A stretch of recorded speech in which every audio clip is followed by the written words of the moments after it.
أعوذ بالله من الشيطان الرجيم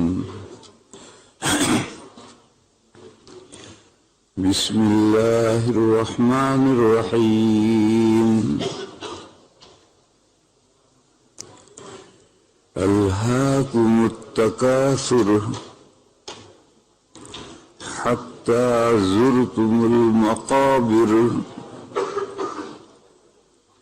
كلا سوف تعلمون ثم كلا سوف تعلمون كلا لو تعلمون علم اليقين لترون الجحيم ثم لترونها عين اليقين ثم لتسألن يومئذ عن النعيم.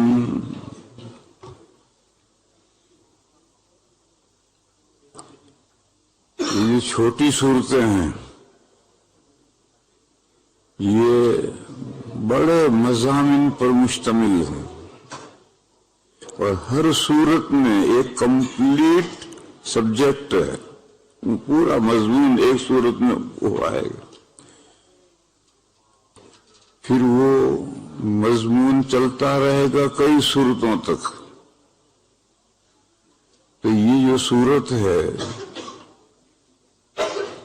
اس سے اوپر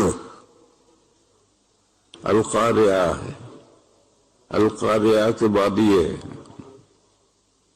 القاریہ میں قیامت کے بعد دوزخ کے عذاب کا اور جنت کے ثواب کا ذکر ہے.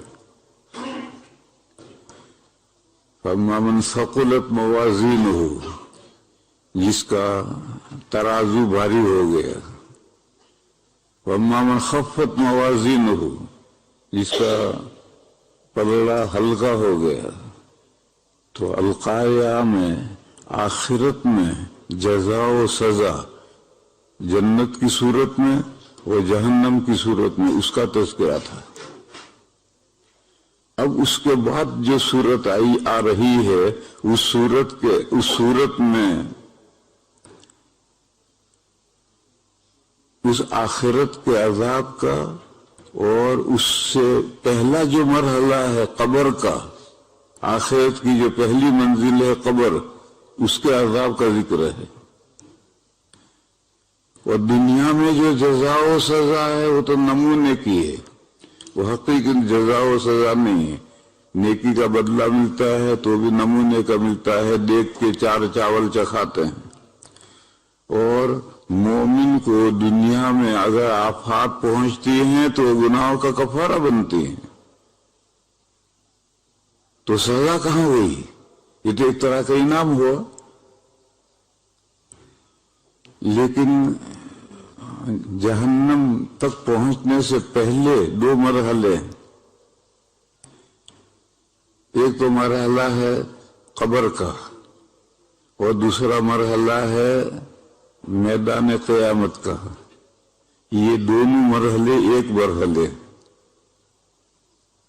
جیسے دنیا کا مرحلہ وہ تو کوئی مرحلہ ہی نہیں، قبر میں جزا و سزا ہوگی، اور وہی جو قبر میں جزا و سزا ہوگی وہ میدان حشر میں بھی ہوگی، قیامت کے دن بھی ہوگی. یہ دونوں ایک ہیں. ایک کیوں ہیں؟ یہ جو قبر ہے یہ ہماری دنیا کا حصہ ہے.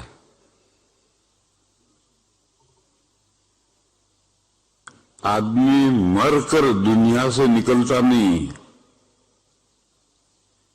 یہ جو قبر ہے یہ ہماری دنیا کا سپلیمنٹری ہے، ضمیمہ ہے، بقیہ ہے.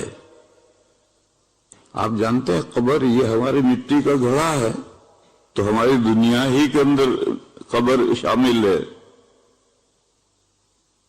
اور قبر یہ عام مسلمانوں کو سمجھانے کے لیے ایک تعبیر ہے، ورنہ قبر سے مراد ہے دو دنیا کے بیچ کی دنیا آخرت اور برزخ.